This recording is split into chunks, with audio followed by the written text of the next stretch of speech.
खबरां दे विस्तार दे विच सब तो पहला पंजाब दीयां खबरां ते पंजाब दीयां खबरां च एक अहम खबर जिहड़ी ओ दिल्ली तो आ रही है।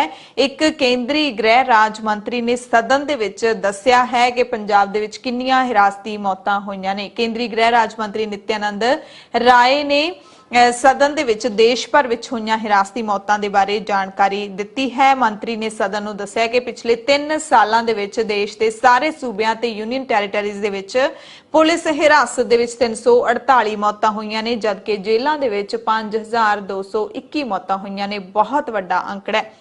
न्यायिक हिरासत विच सब तो वध मौतां उत्तर प्रदेश दे विच होईयां ने 443 मौतां, जबकि दूसरे नंबर ते पश्चिमी बंगाल रहा जिथे 177 मौतां ते बिहार दे विच 156 जानां पुलिस हिरासत दे विच गईयां ने।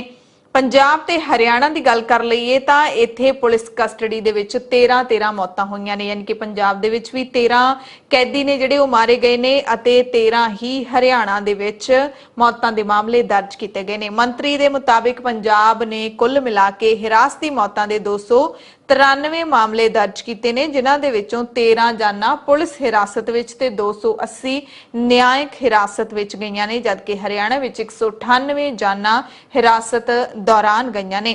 पुलिस हिरासत ते न्यायिक हिरासत का भी तुहानूं फर्क दस दिंदे हां। दरअसल पुलिस हिरासत वो हुंदी है जदों किसी भी व्यक्ति नूं किसी भी बंदे नूं पुलिस हिरासत दे विच लैंदी है। गिरफ्तारी हुंदी है जदों उहदे खिलाफ केस दर्ज कर लिया गया ते ओह गिरफ्तार करके जेल दे विच भेजिया जाना है। जदों जेल दे विच भेजा जांदा है उसनूं न्यायिक हिरासत कहंदे ने। जिहड़ा हैगा उहदे ते कार्रवाई चल रही है, पुलिस रिमांड लैंदी है। पुलिस ज्यादातर पुलिस रिमांड दी ही गल करदी हुंदी है, पर कई वारी अदालतां न्यायिक हिरासत यानी कि जेल दे विच भेज दिंदियां ने। ते पुलिस दी हिरासत भारत दे विच एक अजिही चीज़ है जिहदे विच पुलिस टॉर्चर करदी ही करदी है। जदों हिरासत दे विच लिया जांदा तां टॉर्चर कीता जांदा, यानी कि टॉर्चर दौरान पंजाब दे विच 13 जानां गईयां ने।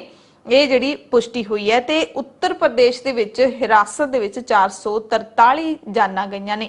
ਬਾਕੀ ਪੰਜਾਬ ਦੇ ਵਿੱਚ ਜਿਹੜੀਆਂ 293 ਕੁੱਲ ਜਾਨਾਂ ਗਈਆਂ ਨੇ, 280 ਜੇਲ੍ਹਾਂ ਦੇ ਵਿੱਚ ਜਿਹੜੇ ਕੈਦੀ ਬੰਦ ਹੁੰਦੇ ਨੇ ਉਹਨਾਂ ਦੀਆਂ ਮੌਤਾਂ ਹੋਈਆਂ ਨੇ, 13 ਪੁਲਿਸ ਹਿਰਾਸਤ ਦੇ ਵਿੱਚ ਜਾਨਾਂ ਗਈਆਂ ਨੇ। ਪਰ ਇਹਨਾਂ ਜਿਹੜੀਆਂ ਮੌਤਾਂ ਇਹ ਹੁੰਦੀਆਂ ਨੇ ਇਹਨਾਂ ਦਾ ਕੀ ਪੁਲਿਸ ਤੋਂ ਕਦੇ ਹਿਸਾਬ ਕਿਤਾਬ ਮੰਗਿਆ ਜਾਂਦਾ ਹੈ, ਕਿਉਂਕਿ ਹਿਰਾਸਤ ਦੇ ਵਿੱਚ ਜਿਹੜਾ ਬੰਦਾ ਹੈ ਉਹ ਨਾ ਤਾਂ ਹਜੇ ਦੋਸ਼ੀ ਸਿੱਧ ਹੋਇਆ ਹੁੰਦਾ ਨਾ ਨਿਰਦੋਸ਼ ਸਿੱਧ ਹੋਇਆ ਹੁੰਦਾ ਅਤੇ ਉਹ ਕਈ ਵਾਰੀ ਨਿਰਦੋਸ਼ ਵੀ ਹੁੰਦਾ, ਕਈ ਵਾਰੀ ਦੋਸ਼ੀ ਵੀ ਹੁੰਦਾ, ਪਰ ਉਸ ਤੋਂ ਪਹਿਲਾਂ ਹੀ ਉਹ ਮਰ ਜਾਂਦਾ ਹੈ।